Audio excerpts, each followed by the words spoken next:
Hello, everybody. I'm honored and delighted to be here. It's a wonderful city, beautiful place to be, and I have the great opportunity, and I'm going to figure out how to use this clicker, to present to you Metropolitan Park. And this is really a team effort that we've worked on here. Thomas is here. He's the local landscape architect. Antoinette and Foster & Partners, Arup, Lamda, working with them specifically on the design, and many other consultants to make sure that this is really going to be an incredible place. You can see here that it's between the mountains and the sea, so it's really a spectacular location. I'm from, and my office is Melendrez, is in Los Angeles. And Los Angeles is the sister city for Athens. I don't know if you all knew that. But we share one thing that we call a Mediterranean climate, although we're nowhere near you. And we have an ocean, we have mountains, and we have rain in the wintertime and none in the summer. So we have a lot in common. I'm going to show you a couple park projects. One you'll know very well and one probably not. This is in the city of Seattle, the land of Starbucks, I think is one you might know. Amazon.com and Boeing airplanes. Love airplanes. We'll talk about that in a minute. This is a project that we did on the waterfront that is a case of what a park can do for a city. We turned it into a park. This was a derelict site that had sat fallow for quite a while. And when the park was built, the whole neighborhood changed. There were new shops, there were new residential towers, and it continues to happen in the city. And on opening day, if you can imagine, in January in Seattle, and there happened to be sunlight on that day, which is really rare in the wintertime there, many, many people came to see the park. And because parks are really, really important, I think, in dense living conditions. You all know Central Park, probably. And this was a similar type operation where there was a site in the middle of Manhattan that was derelict, not used much, and kind of a waste in a way. They went ahead and built a park that the city no longer could live without. You can imagine the designer, the architect working on the project, imagine this when they started it, like we are today. There's bicycle, there's activities, and there's just one very important thing. It's called respite. There's a break from you guys have a very busy city.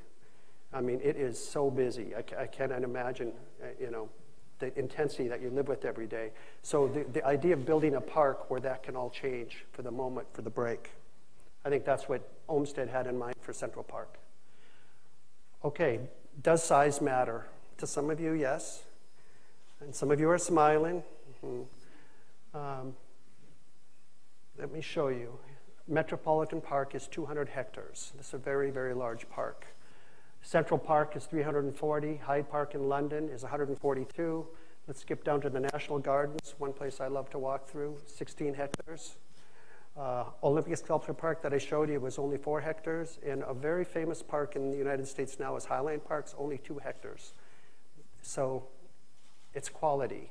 It's not always how much, it's how well you make it. And that's our goal here. But 200 acres is enormous for park space. Okay.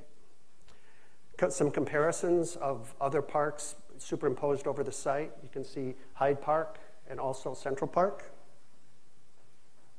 And then your local parks transposed on the site. Our park, Metropolitan Park, is actually a little larger than the 3 parks put together, which you can see. Antonis Tritis, I can't even speak Greek, I'm trying here. And then Pidion, Arios Park, did I do that okay? Okay, and you can see how they fit on the site, and then you can see our park, Metropolitan Park, and other open spaces that I'll talk to you here in just a second. So there's our 200 hectares of park, and the rendering here shows the diversity of landscape that will be in this park. It won't be all one solid green. It will be a variety of spaces, and it'll take advantage of the seasons and the ecology of the site. But on top of that, the added open space that go in this project, another 145 hectares, is if you add these two together, the park and the open space, it's larger than Central Park in this area. So that's a pretty big deal, I think. When we looked at the park, I came here and walked with Thomas throughout different parts of up the Acropolis and all the other places around here, and I noticed the agora, and saw that it was low, sunk down, and that you were digging it up again, you know, and trying to rediscover it. The culture of this city is amazing, and when we're looking at the design of this park, that's paramount. How people will use the park, what you want to do in the park. You don't have a history of big parks here. And this will be new. And there will be a lot of familiar things in this park. So we're going to ensure that the culture is part of it. I mentioned the agora before. Archaeology is something you can't forget about when you come to this place. The sense of ruins, I know you see them every day. You have restaurants by them. They're beautiful places. And we began to see some of the history of the site like in archaeology. For example, the airport itself and all its concrete. If we can bury it, which is allowed to do with any ruin, it can be under there and be safe. It can be there forever, and our plants that grow will be happy. If you look in the mountains around here, there's rock and there's trees all over these places. So the plants you have here that are native to the area will be very happy to live on top of the concrete. That's really true.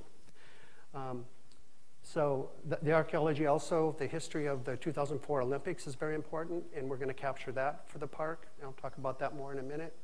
And the airplanes.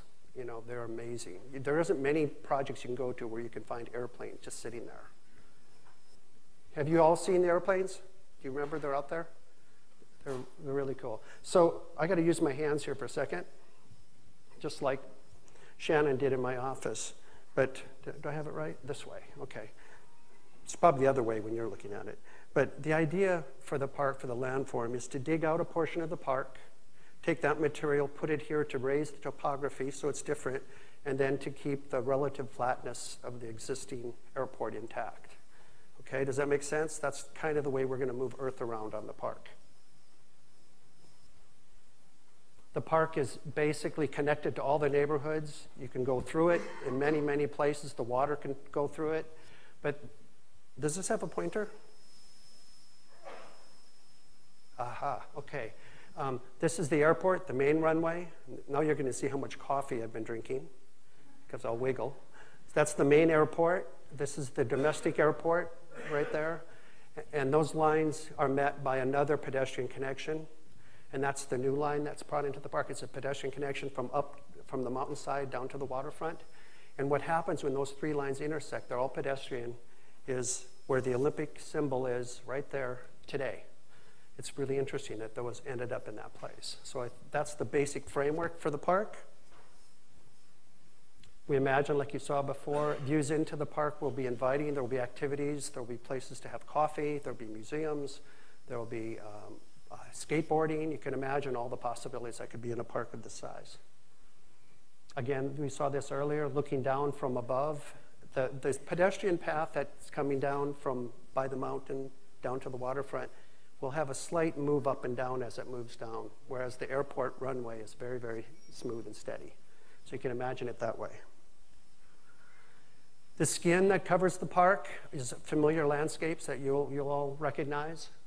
There's the hills and meadows on this side. Familiar with that? We'll have quite a lot of that on the park. Then there will be the wetlands where we're doing the excavation. And that will look a little bit like the National Gardens in terms of richness and wetness and greenness there. And then you'll have the woodlands, which are more of the drier woodlands, the pines and the oaks, that will inhabit lots of the other edges and places in the park. And we saw this slide before. It's really a lot of parks. There's 9 different sectors right now in the design. Each of them has a different characteristic. I'll show you in a minute. This is what we call Olympic Place in urban agriculture. You can imagine a farmer's market on the old runway right here, orchard, even a wheat field.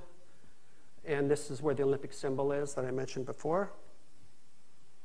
You can imagine what could be there. People could grow their own food. The trees will have food. And then there's what we call the athletics area. It wraps around the water park. You'll have many fields, a new, almost like a, how would you say that? Like a coliseum, a mini coliseum, not a big one, but a great place for track and field to occur. Other small fields that we'll use and big soccer fields here, and facilities. I'll show you in the slide here. Interior parts of recreation. The nature area, I mentioned again, we'll be digging down in this area. We'll have a permanent lake right here and an ephemeral lake here like the water is when the rains stop. They will dry up a little bit, but this lake will be there year-round. Oops. This lake will be here year-round.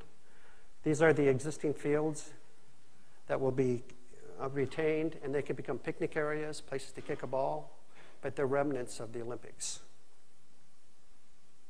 There you'll learn about nature, you'll learn about the animals and plants that are part of your landscape, and you'll meet friends. The sculpture park is a big centerpiece in the park, and it's really the casual walking place. It's where you'll discover maybe amazing pieces of art, world-renowned, from people that are just getting famous or people that are just getting started with their artwork. And their sculptures will be part of this park. The exhibition area is one of my personal favorites because I love airplanes. And that's the Aero Saarinen building, and we're going to create a green sward of grass that stays green year-round that goes to meet the airport right here, the transect. You could have a circus there, you could have a concert. It's meant for major gatherings. It's a flexible open space, and potentially even a silly or interesting, in my opinion, airplane at the entry there that might be sitting there forever. Kind of a folly. You can see it here. I call it awaiting clearance. It's sort of like the guy was sitting there and it took too long to leave, so they just left the airplane. The trees grew up and they left. Airplanes are beautiful things to get near, and nowadays you can't get near them because they're locked up in airports.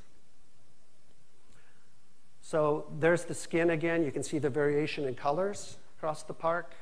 You can see the beautiful plants that we'll be using there, ones that you're familiar with, ones that produce food, fall color, seasonal interest. And that's what we hope to build for you.